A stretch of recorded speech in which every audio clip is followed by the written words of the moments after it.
Bienvenue dans la deuxième partie de cet épisode de 2050 Investors.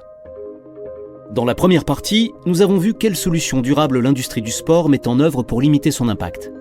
Nous nous sommes également plongés dans certains des moments les plus mémorables de l'histoire du sport et nous avons rendu hommage aux icônes qui en sont à l'origine. Parlons à présent du pouvoir du sport et de son impact sur la société, sur la planète et sur vous. Notre invité est une légende du rugby. Ses performances sont inégalées. C'est le meilleur marqueur de la sélection anglaise, le meilleur marqueur de l'histoire de la Coupe du Monde.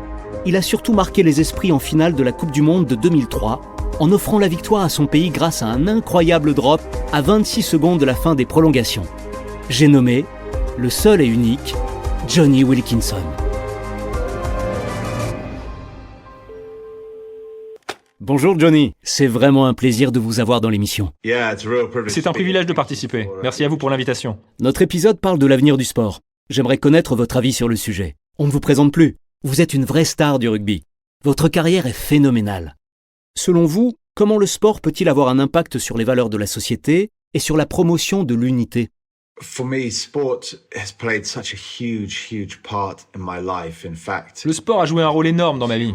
En fait, on peut dire que c'était toute ma vie, jusqu'à ce que je prenne ma retraite sportive, il n'y a pas si longtemps. Et ça a toujours été un moyen puissant de m'exprimer, de vivre ma passion, d'être en bonne santé, de progresser. C'est aussi un moyen de s'amuser, de voir la vie sous un angle différent. Et je pense que c'est peut-être là que les valeurs sportives influencent le plus la vie. Le sport permet un vrai apprentissage, surtout en compétition, grâce à deux éléments essentiels. L'esprit d'équipe et la performance individuelle. C'est une manière de découvrir ce dont vous êtes capable, votre performance, mais aussi de découvrir que vous pouvez participer à créer un esprit d'équipe, en apprenant à interagir avec les autres et avec tout ce qui vous entoure.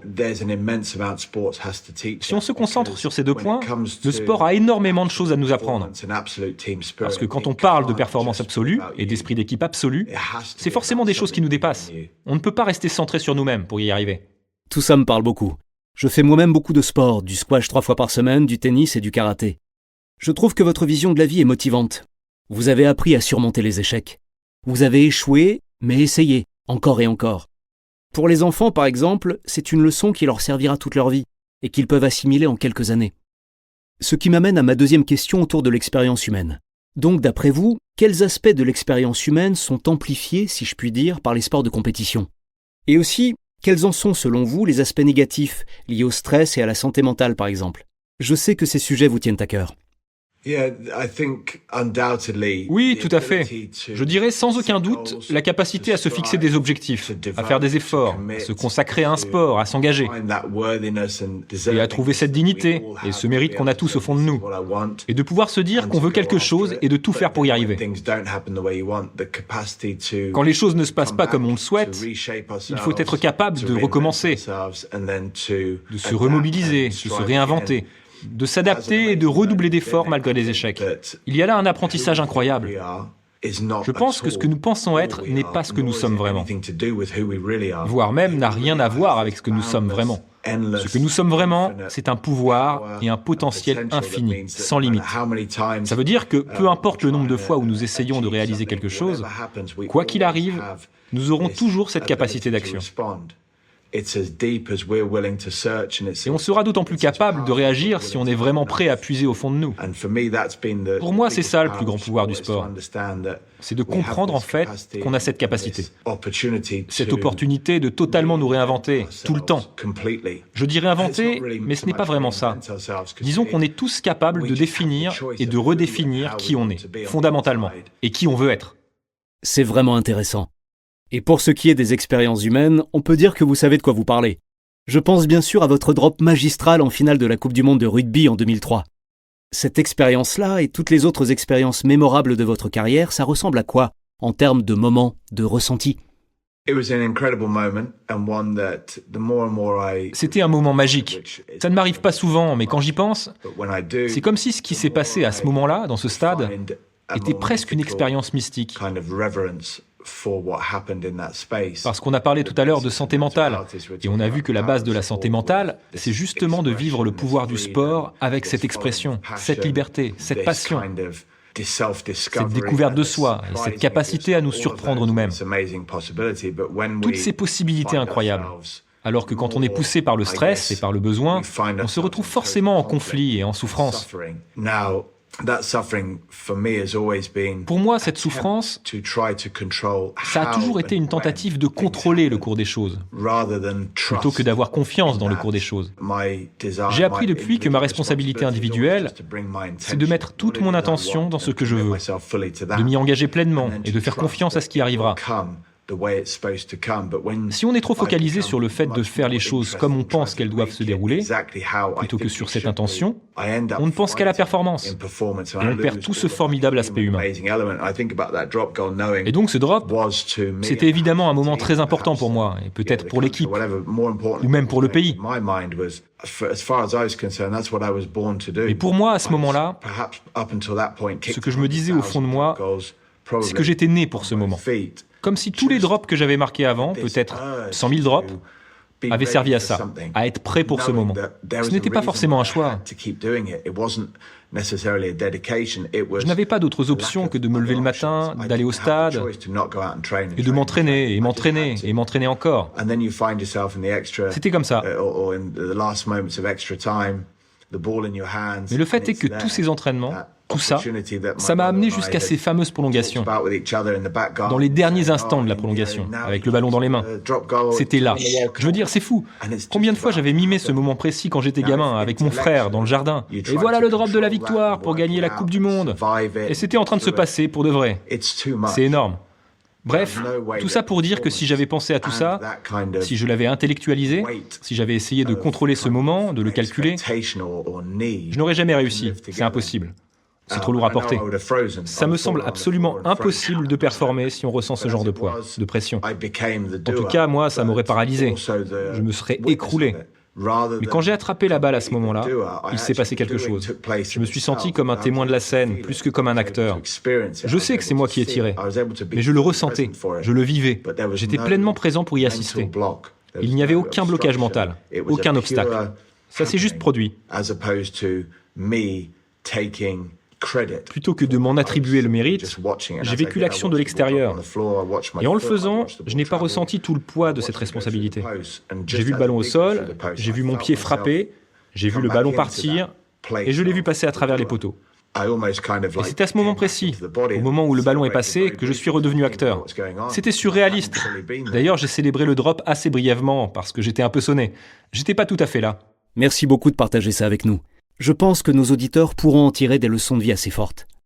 Plus tôt dans l'épisode, nous avons revécu des moments mythiques de l'histoire du sport, comme le dernier tir de Michael Jordan en 1998 ou la première grande victoire de Serena Williams.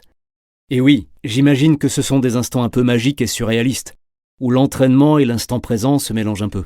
Avant de passer aux questions sur le changement climatique et l'avenir du sport, est-ce que vous auriez des conseils ou des réflexions à partager avec nos auditeurs sur la remise en question des limites ou le fait de surmonter l'échec? Oui, le truc, c'est qu'il y a un équilibre à trouver.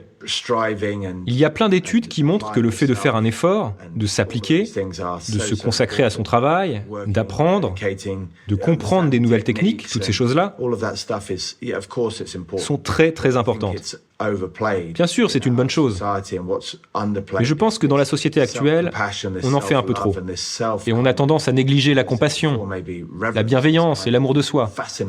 Comme je l'ai dit tout à l'heure, ce que nous sommes, notre nature profonde, est absolument fascinante et on devrait admirer ça un peu plus.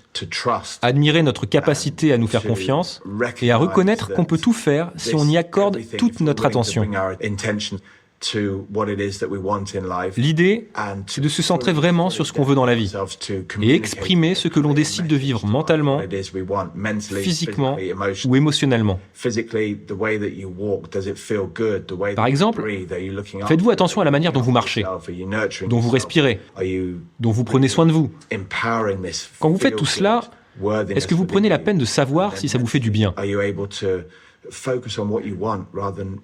Êtes-vous capable de vous concentrer sur ce que vous voulez plutôt que sur ce que vous ne voulez pas ? Et dans les situations de stress où vous avez peur, quand vous vous sentez vulnérable, êtes-vous capable de vous détendre et de reprendre confiance ? Et émotionnellement, êtes-vous prêt à vous donner à fond, à vous impliquer et à dépasser l'image que vous avez des autres ou de la façon dont les choses doivent être ? En définitive, à explorer votre relation au défi, à l'inconnu. Ce rapport au défi est extrêmement gratifiant. On parlait tout à l'heure de la peur. Pendant longtemps, ça a été ma boussole. Souvent, quand j'avais peur, c'était simple, je fuyais. Mais quand je me suis mis à l'écouter, à faire face à cette peur, j'ai réalisé une chose fondamentale. Elle pouvait devenir le moteur de mes objectifs et de ma passion. Et c'est encore le cas aujourd'hui. Et pour affronter ces défis et pouvoir se familiariser avec l'inconnu, il faut comprendre qu'il n'y a rien de tel dans la vie. Sans inconnu, il n'y a pas de potentiel, pas de créativité. Pour dépasser ces limites, il faut d'un côté apprendre des techniques pour façonner votre corps, mais il faut aussi façonner votre esprit pour pouvoir gérer tout ça. Mais s'il n'y a qu'une chose à retenir de cet apprentissage, c'est que pour dépasser les limites, il faut comprendre qu'elles sont en nous. Elles ne sont pas extérieures à nous. Absolument. C'est assez fascinant. Ce qui m'amène à un sujet un peu plus épineux, le changement climatique. D'un côté, on peut parler d'anxiété écologique, quand on voit tous les défis à venir pour contrecarrer les effets du changement climatique. Et de l'autre côté, il y a le grand pouvoir du sport, le pouvoir de rassembler, de dépasser l'individuel pour passer à une logique collective. Donc, si on parle de l'inquiétude croissante autour du changement climatique, est-ce que vous, personnellement, vous avez pu observer les conséquences du dérèglement climatique dans le monde du rugby ? Et selon vous, est-ce qu'un événement sportif majeur pourrait promouvoir des pratiques durables ? Avec mon expérience et avec ce que j'ai pu observer depuis que j'ai pris ma retraite sportive, je ne pourrais pas juste répondre par oui ou par non. Alors oui, on constate tous les températures élevées. Par exemple, cet automne en France pendant la Coupe du Monde de rugby. Mais pas seulement en France, dans le monde entier. Mais je ne suis pas scientifique, je ne suis pas un expert en la matière. À mon avis, il est essentiel de trouver une façon de nous aligner sur la vie. D'adopter une approche plus humble, qui rappelle qui nous sommes et d'où on vient. La vie n'a pas besoin qu'on laisse notre empreinte.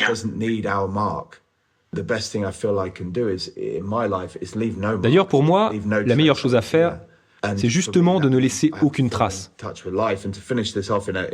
Mais comme je le disais, je ne suis pas un scientifique, je ne suis pas un expert. Je ne connais pas les tenants et les aboutissants de la problématique du climat. Je suis tout à fait prêt à l'accepter. Mais ce que je sais, c'est qu'en recherchant la performance absolue, l'esprit d'équipe absolu, il ne faut pas avoir d'idée arrêtée.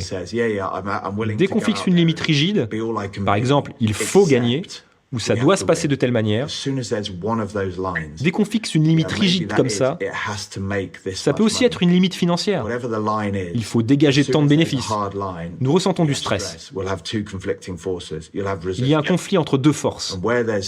Il y a de la résistance. Et le stress engendre de la souffrance et du gaspillage d'énergie. Alors que si on est en parfait accord avec soi-même, on ne va pas gaspiller d'énergie. En termes sportifs, quelqu'un qui fonctionne comme ça, qui ne gaspille pas son énergie, a, je pense, tout compris. De mon expérience personnelle, en tout cas, pour être durable, si je puis dire,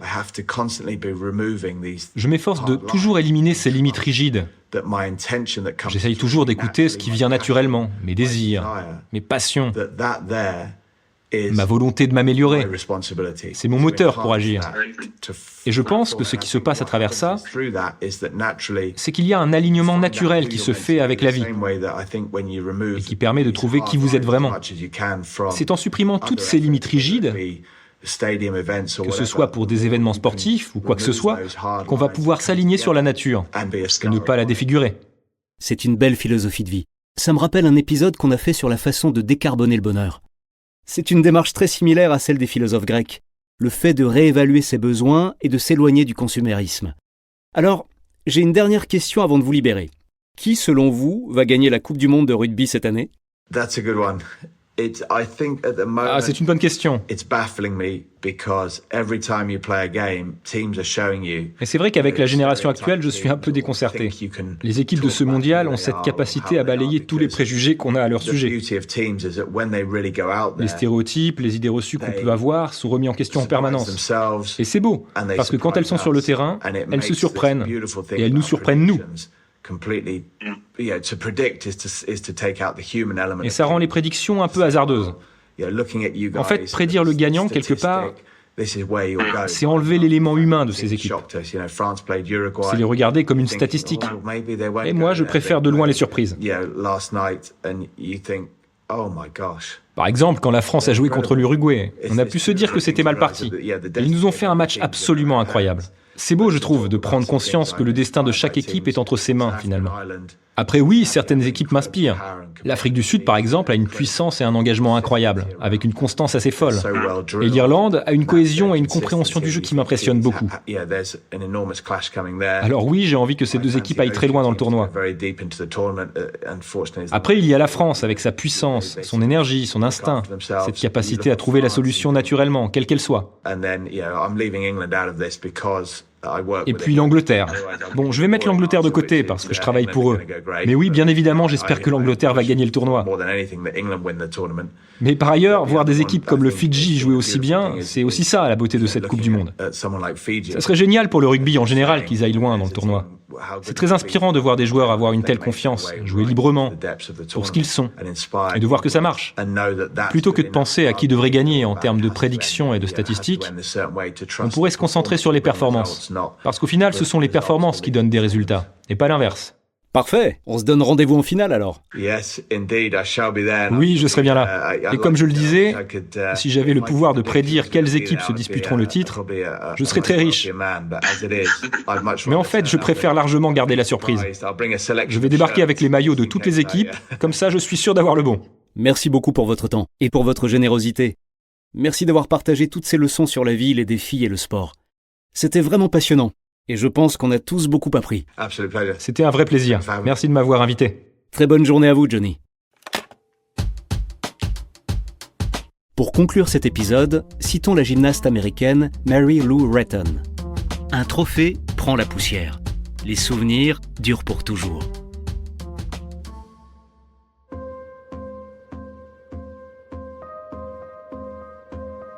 Merci d'avoir écouté cet épisode de 2050 Investors. Et merci à Johnny Wilkinson d'avoir partagé son incroyable expérience du sport avec nous. J'espère que cet épisode vous aura aidé à mieux comprendre le pouvoir du sport et l'urgence qu'il y a à le préserver en le rendant durable. 2050 Investors est disponible sur toutes les plateformes de podcast et de streaming. Si cet épisode vous a plu, mettez-nous plein d'étoiles sur Apple Podcast. Laissez des commentaires où vous voulez, abonnez-vous et surtout, parlez-en autour de vous. Rendez-vous au prochain épisode. Ce podcast traite des marchés financiers mais ne recommande aucune décision d'investissement particulière. Si vous n'êtes pas sûr du bien fondé d'une décision d'investissement, veuillez consulter un professionnel. La version originale de ce podcast est en anglais. Cet épisode a été enregistré par des comédiens.